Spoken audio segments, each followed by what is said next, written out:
investor this week, and their question was, in a multifamily purchase, should I do inspection and appraisal at the same time? I see some people doing one first and the other one second. What's going on there? How should I run this? And the answer is it depends a little bit. There's a few conditions to look at. One is when you negotiate the offer on the multi, how long is your due diligence window, right? If you've got 30 days, you don't have time to serialize these things. You're going to need to order inspection, appraisal, environmental all at once.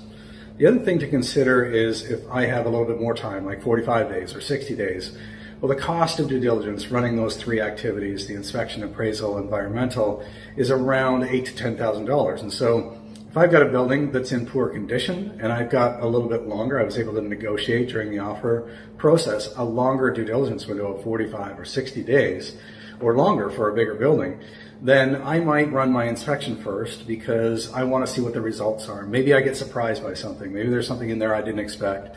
And I can not spend the rest of that $10,000, but rather exit the deal. Better for the seller, better for me, better for my budget because I'm not spending the $10,000 during due diligence.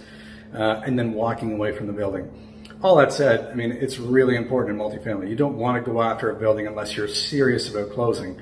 We're just talking about unknowns, very unforeseen things that might pop up during an inspection. So think about that next time you're in the process of buying a multi. One, during the offer process, be sure to strategize on that due diligence window because it does have an impact. I've pushed back myself on the last multi that we purchased. The seller had lost out on 2 previous deals for people that weren't serious about closing, which you shouldn't do. They lost out on those deals. They were nervous about this third offer that I was making. And they said, let's tighten this down. I want a 3-week due diligence window. I can't get my due diligence done in 3 weeks. I can't get the parties that are going to do those 3 activities for me, I can't get them to execute inside 3 weeks.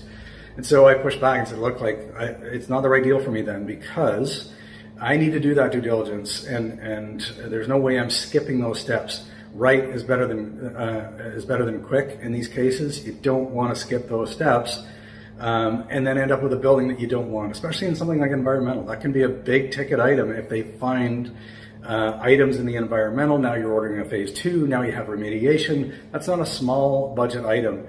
And so if the seller is pushing you to remove that due diligence window, especially remove it, or condense it down to a window that's too small, push back. You have a leg to stand on there. That's not smart investing. And so think twice about those things. But in terms of do I order everything at once or do I serialize it and do one after the other? Again, it depends. How long is your due diligence? What's the condition of the building that you're looking at? Do you expect, is there a high probability you're going to find something unexpected in there? Think about those things, especially as you're placing the offer, because there is kind of some impact to whether or not you tighten down that window or you can stretch it out a little bit and